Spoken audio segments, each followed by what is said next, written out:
such a delight to get to welcome Dr. Keenan Boswell back to Greeley, which I continue to remind him is his second home.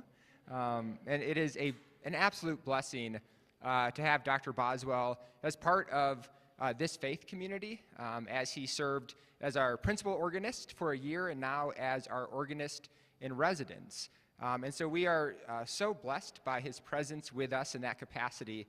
He has put together what is to be a wonderful concert this evening. I'm so excited to have the chance to experience this with you. This is a weekend of music at First Congregational Church. And so along with this concert, Musical Medicine, we will also have a spectacular offering on Sunday morning at 10 o'clock. The First Congregational Church Chancel Choir has been working diligently on what is to be a incredibly powerful piece, Invictus. And along with a symphony and Dr. Boswell on piano and Katie Rittner on organ, and Charles Moore as one of our soloists. So it is going to be a spectacular time of worship on Sunday morning at 10 o'clock. So we hope that you will be here, and of course, directed by Nicholas Gilmore, our director of adult choirs here at First Congregational Church.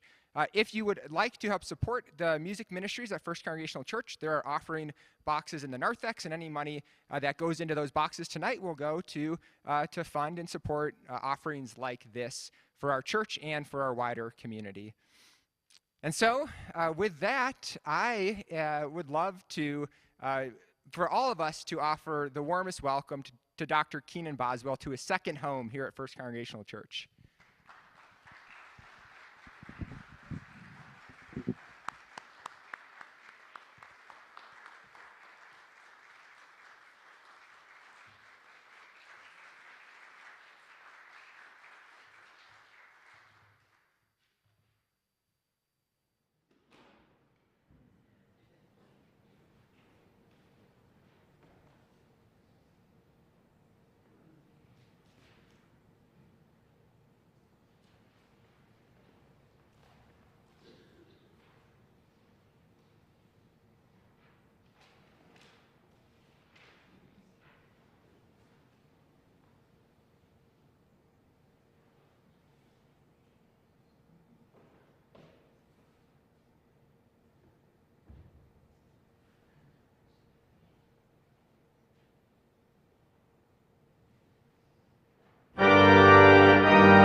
faces, mostly familiar faces.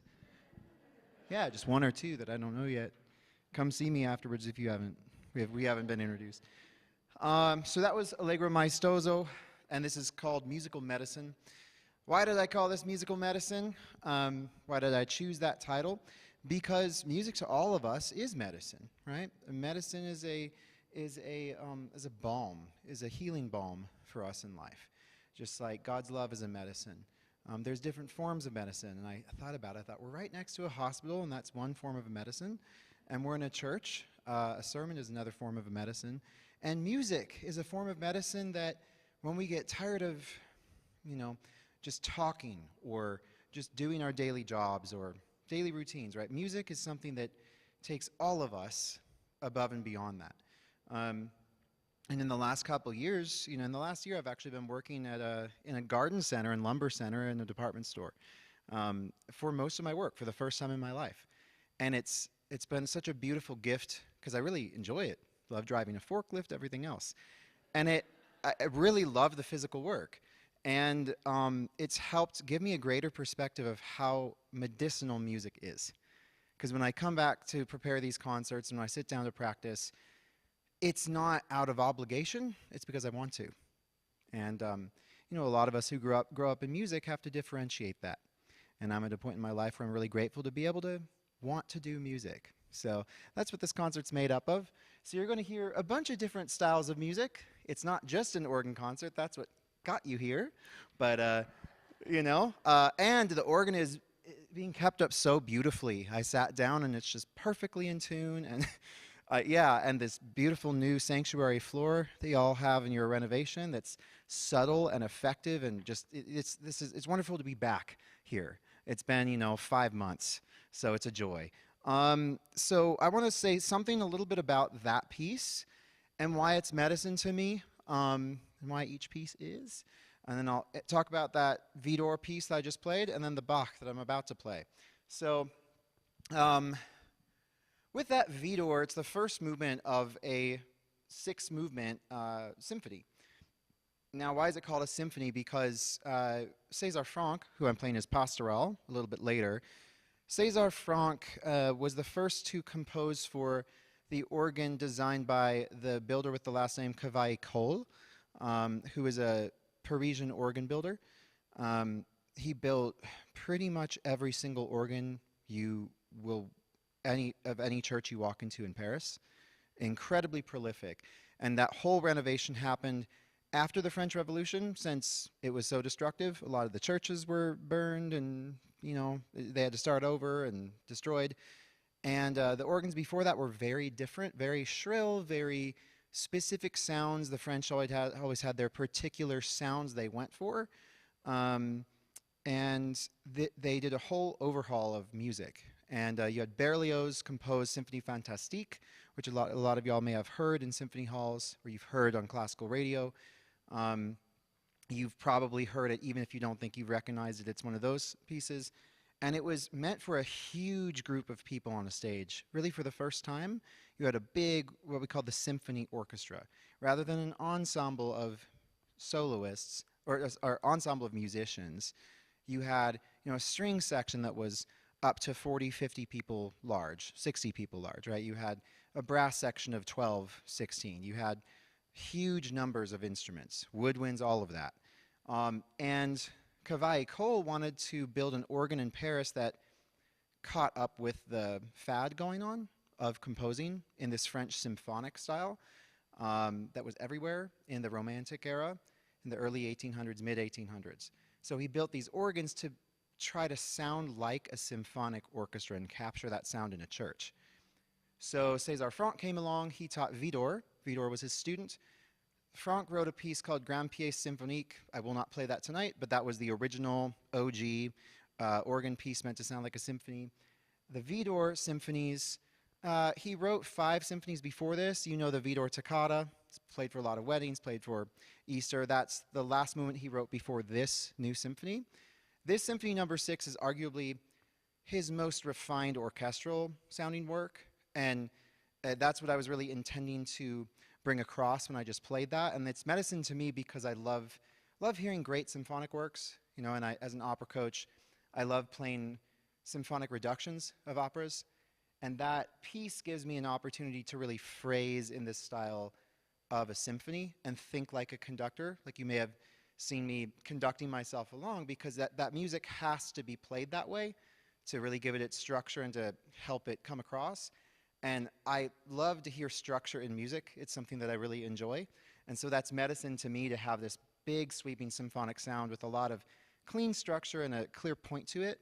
So I wanted to start with that piece, and it's just a great organ concert opener. So there's that too. And then this next piece I'll play, Allein Gott in der Höhe sei er.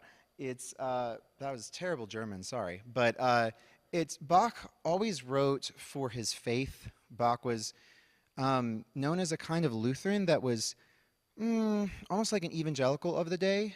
Not with the same way we prescribe American evangelicalism, but I would just say it was kind of a revival of the day. You think I think in the United States, 1850s, 1860s, that Great Awakening that happened in the churches, that revival. Bach was part of that movement in Germany, and he was the first one to really sit down and write organ pieces that were all, as he said at the bottom of his music, meant for the glory of God. He would meet in these little home churches, not in the big church. He would meet in home churches to do Bible studies all the time. And so he would set scripture to music, or he would set prayers to music. And this piece is meant to just, it's set to a chorale that says all praise and glory and thanks be to God. And it's, I love, he wrote 4 different settings of this chorale, or he arranged the chorale for 4 different settings. This one is called an ornamental chorale, which means he takes the theme and does a lot of stuff to it to make it sound pretty. And Bach liked to write very expressively, you could say emotionally, and you hear a lot of that in this piece. And it's a nice big open space in it, and I find it medicinal because it's very peaceful to play. I've always found it really peaceful to play, and a nice. That first piece could have gone either way, went really well, but in case I never grounded into the first piece, the Bach would allow me to just sit into it, and that's why I love playing it.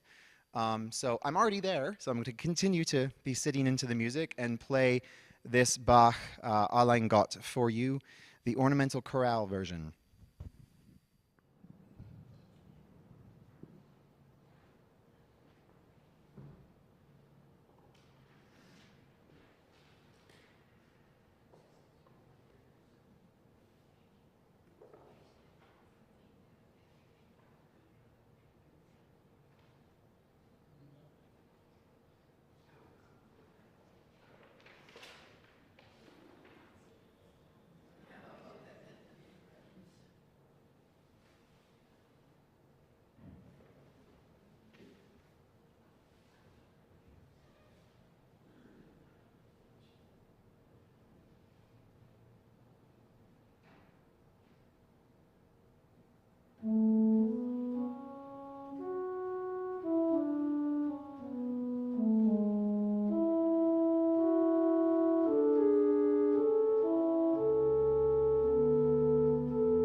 It's cool, right?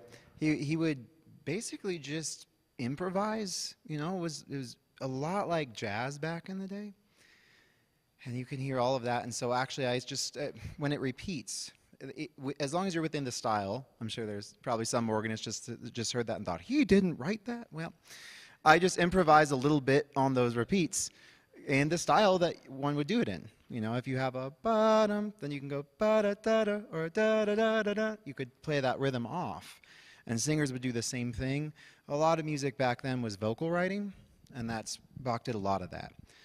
So now on to a piece that is similarly peaceful, and that is a reason I love it. And it combines what I love about the first two pieces. By César Franck, who taught Vidor. Hey, the organist said it, but now you all know. Dorothy's helping me teach. Thanks. Yeah, so Franck taught Vidor, and Franck was playing on that Cavaille organ, and Cavaille built all the organs for which city? Paris, that's right. My teacher hat's coming out now. This piece, I get different visuals for it. And today I was getting this visual for this piece. It's really peaceful. It has this opening and closing that's, pastoral. And imagine sheep in a meadow and a gentle rain and spring flowers. And then the middle part comes in, and there's a little bit of like a disturbance in the woods. And today I thought I need a new visual. And so I had this visual of these little lawn gnomes come to life, kind of scampering about, causing people to trip, causing mischief. So that's my visual that I'm going through with this piece, because it's a little bit ridiculous in the middle. So, and it's still a fun piece. So do with that what you will. You're welcome.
Okay, right. So now I'm going to do a little hybrid of things. Organ improvisation on Sound of Silence. So, yeah, most of the music I listen to is not classical. I love folk music. I love good hip hop music. I love good neo soul music in the '90s, and any music that is is soulful, essentially. Soul singing really speaks to me, but folk music speaks to me in a similar way. And I got really into Simon and Garfunkel at some point in high school. Um, I think I can't remember who introduced me to them anyway, and I heard Bookends and Old Friends, and then I just went into all of the songs. Surprisingly, I didn't listen to Mr. Robinson first, or Mrs. Robinson. That wasn't the first song I listened to, clearly. I don't know the name. But Sound of Silence became top 3 favorite songs ever for me. That song just gets to be more and more true in our world. There is a difference for me right now living in a small town in northern Wyoming and coming down to urban metropolis down here. Yeah, the lyrics of Sound of Silence are very true for trying to drive through Greeley Mall and seeing people scared of one another. That's something I'm now used to living in a community where that doesn't happen as much. You know, people are more direct, let's say, and it's interesting to learn as someone younger from the older generation who wrote this song, because this song prophesied what was already coming true in a society, and you know, the cell phone hadn't even been invented yet, but you know, people feeling anxious about even saying hi to one another, feeling so complex to just greet one another, feeling traumatized by everything, hurt by everything, without any source of redemption. That's not the world that God made. At least that's not what it was meant for. It's all meant to be redeemed, and of course, suffering is a part of it. But this song to me reminds me when I can dwell a bit too much in the navel gazing and looking at the suffering and looking at the trauma and looking at the things over and over again, to just be present. Because this song is a warning for what happens when we get too obsessed with our own anxiety and our own struggle. At least that's an interpretation I have developed with it. And so I'm going to play an improvisation on that. But I'm going to first sing it. So in case you don't know the words, and it's good to be reminded of what the words are, that God welcomes us no matter how sick we feel. And sometimes we need to get out of our own way and stop putting a block in front of God's love and saying, well, I have this and this and this, and God can't love me. Not true. And this song speaks to that. So.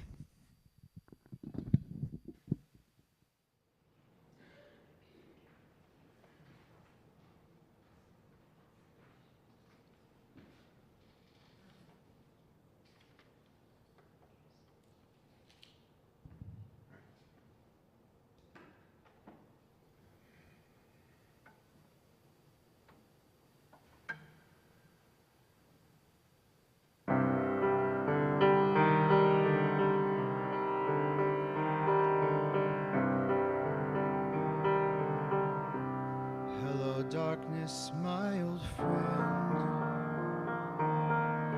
I've come to talk with you again,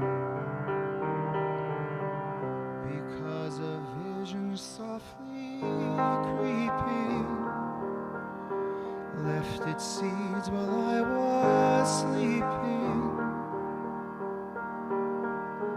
and the vision that was planted in my brain still remains within the sound of silence. In restless dreams I walked alone, narrow narrow streets of cobblestone. Beneath the halo of a street lamp, I turned my collar to the cold and damp. When my eyes were stabbed with the flash of a neon light that split the night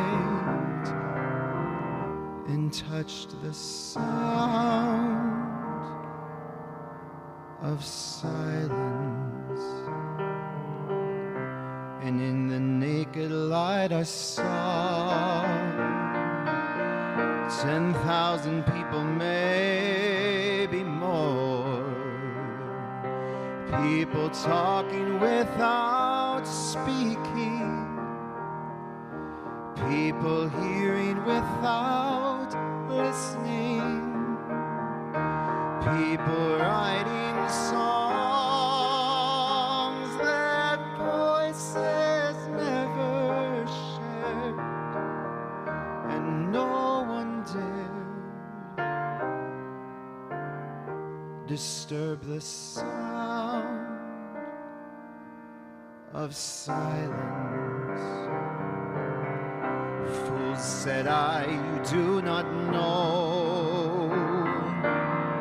Silence like a cancer grows. Hear my words that I might teach you. Take my arms that I might reach out to you. But my words like silent raindrops fell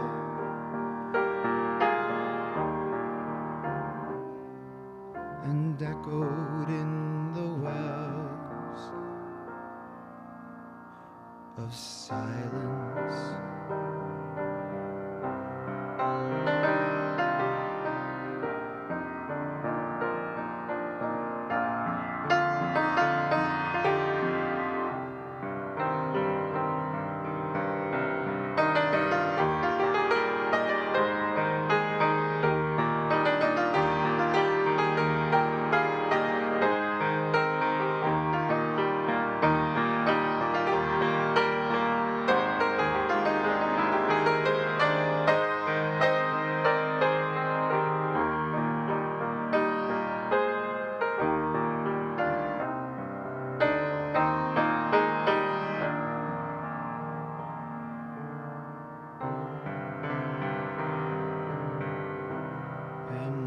People bowed and prayed to the neon god they made, and the sign flashed out its warning in the words that it was for me. And the sign said the words of the prophets are written on the subway walls and tenement halls, and whispered in the sound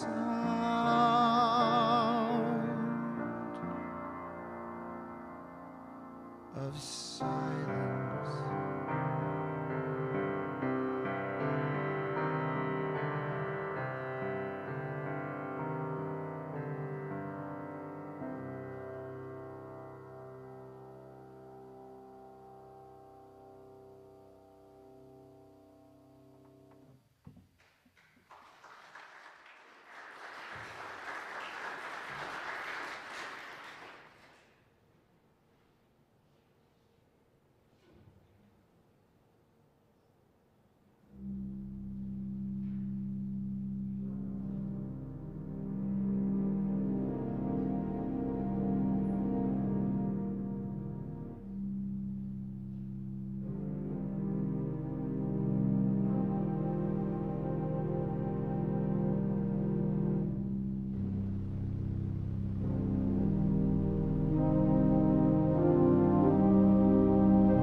Thanks.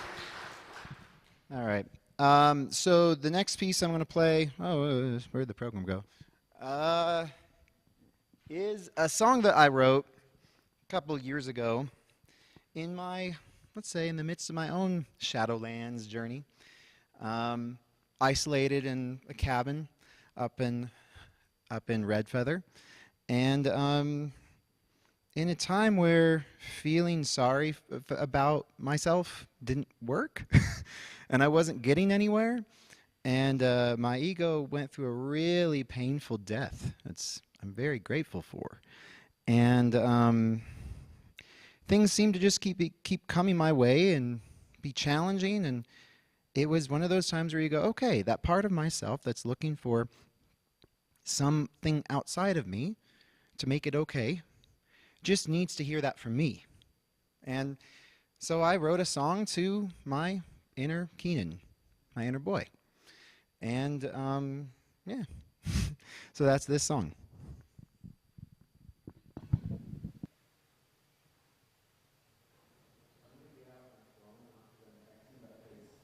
Not remember the lyrics unless I look them up. So.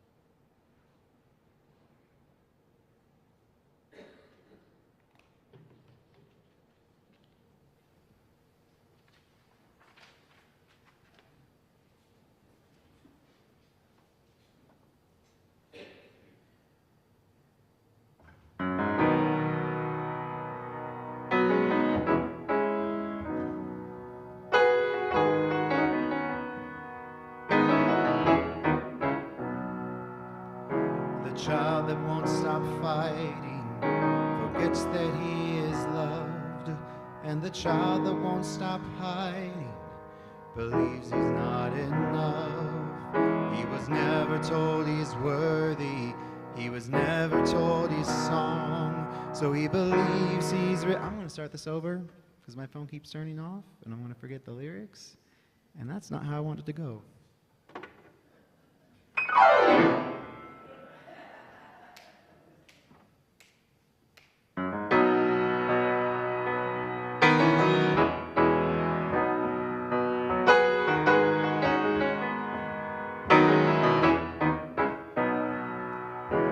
Child that won't stop fighting forgets that he is loved, and the child that won't stop hiding believes he's not enough.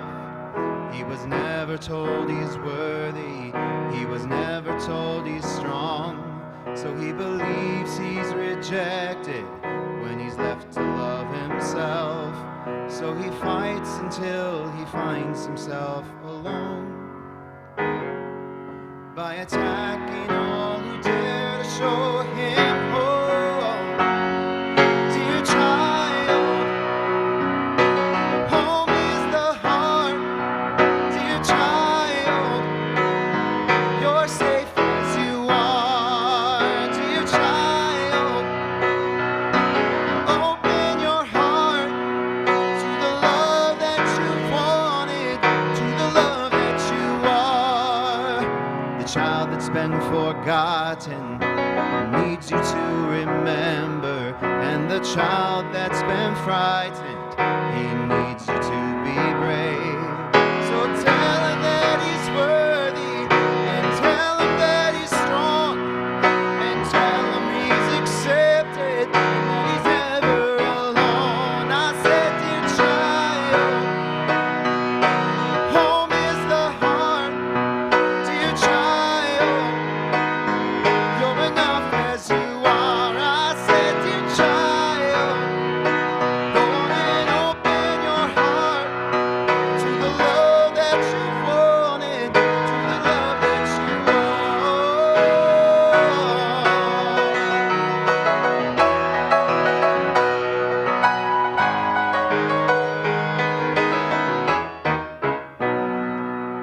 Hold him tight until he finds himself in you, and Remind him there is nothing he needs to do to earn your love. Dear child, I'm sorry I left you. Dear child, I'm sorry I hurt your heart. Dear child, I'm sorry I haven't been there. But here I am now, and I'm not going anywhere. So here I am now, and I'm not going anywhere.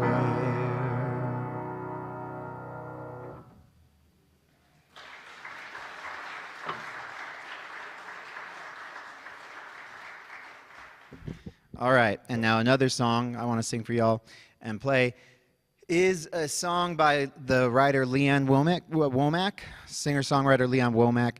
It's a song from 1997, 1998. So I heard it growing up, and it always stuck with me. We ended up singing it in our children's choir.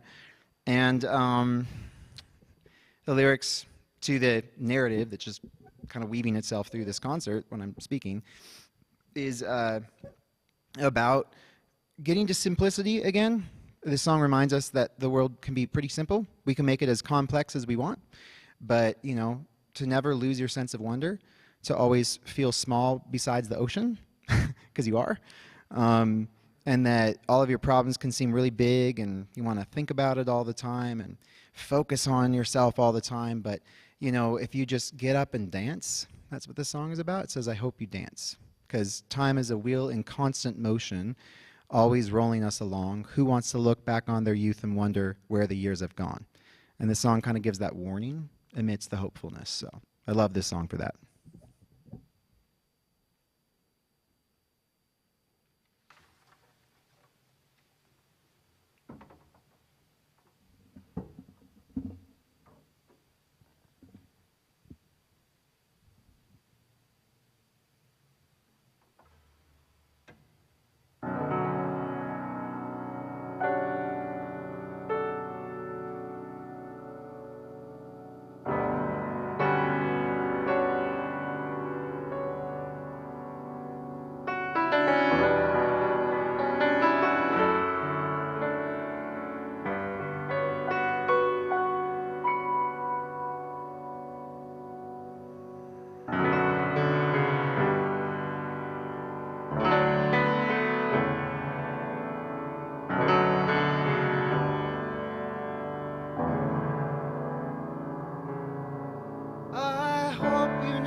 Sense of wonder.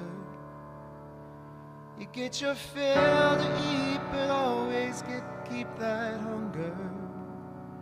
May you never take one single breath for granted. God forbid love ever leave you empty-handed. I hope you still feel small when you stand beside the ocean. Whenever one door closes, I hope one more opens. Promise me that you'll give faith a fighting chance. And when you get the choice to sit it out or dance, I hope you dance. I hope you dance. I hope you never fear those mountains in the distance. Never settle for the path of least resistance. Living might mean taking chances, but they're worth taking. Loving might be a mistake, but it's worth making. Don't let some hell-bent heart leave you bitter. When you come close to selling out, reconsider. Give the heavens above more than just a passing glance. And when you get the choice to sit it out or dance, I hope you dance.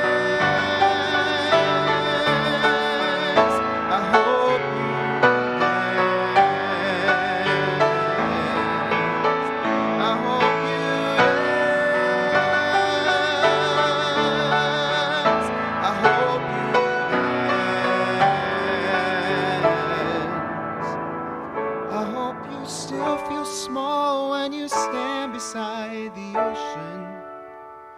Whenever one door closes, I hope one more opens. Promise me that you'll give faith a fighting chance. And when you get the choice to sit it out or dance, dance, I hope you dance. This time is a really constant motion, always going us along. Oh, tell me who wants to look back on their youth and wonder where those years have gone. Tell me who wants to look back on their youth and wonder where those years have gone.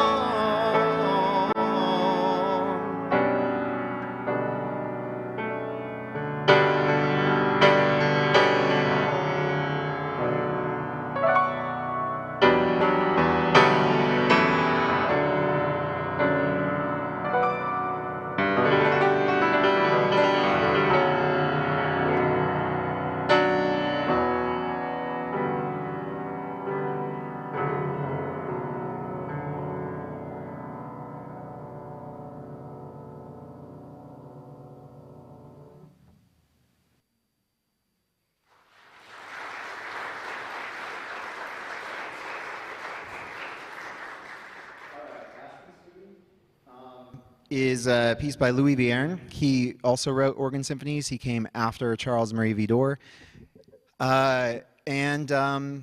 This is a piece that you'll often hear at Easter. It's just a lot of fun to play, so it's medicine for me because it's fun and athletic and exciting and happy. So here we go.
I got one more. I want to leave y'all with a song by a songwriter, singer named Jess Ray. And it's called Runaway. And I found this song last summer because I was looking up new Christian music that doesn't sound like everything else on the radio. And looking for Spotify playlists. There's many people who think like me and made playlists for it. And she was one of the songwriters.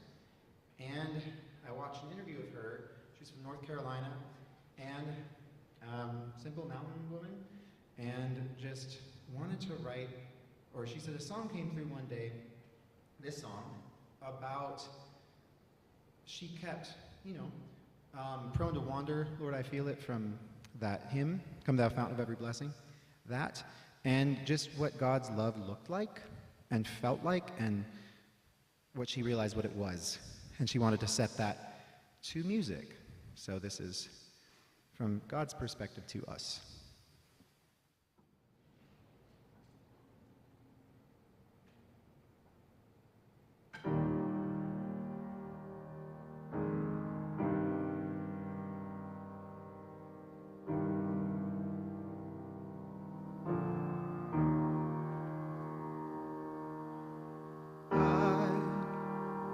Can see it in your eyes that you're gonna run, that you're gonna run.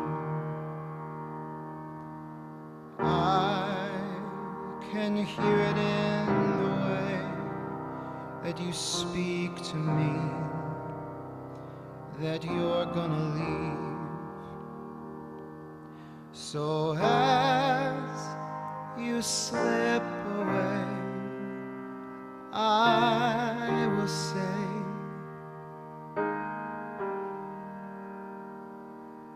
and as you pack your things, I will sing.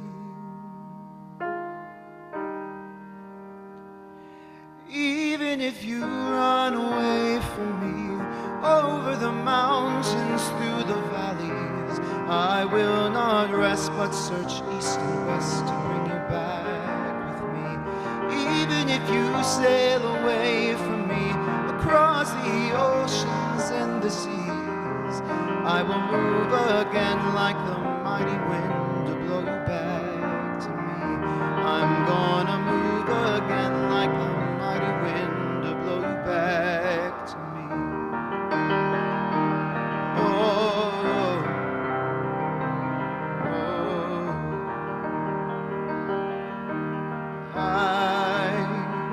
I've seen this all before. It is all too familiar. But you will never see the bottom of my storehouses of love for you. So as you use the night to make your flight, no choice that you will make or path you take will change my mind. Even if one day you decide you will find somewhere else to hide, I will walk your way and call your name and wait till your reply. Even if you make up your mind you don't wanna be by my side, I will leave behind the 99, oh that you'd be mine. I'm gonna leave behind the 99, oh that you'd be mine.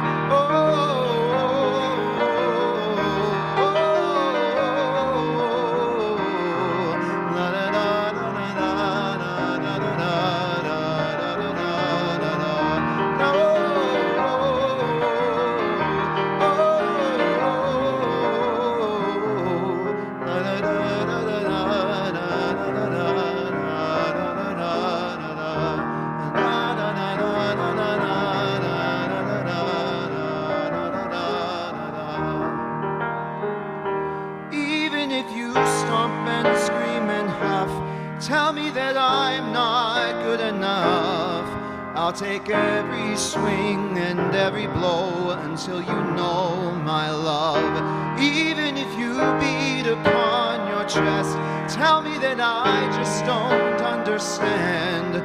I will love you and teach you to love me again. I'm gonna love you and teach you to love me again. Oh,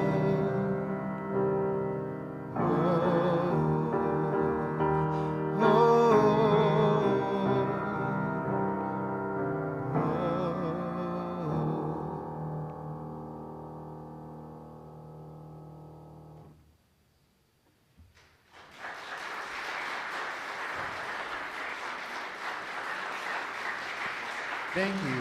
And that's my prayer and blessing for all of y'all. And thank you so much to all of y'all for coming.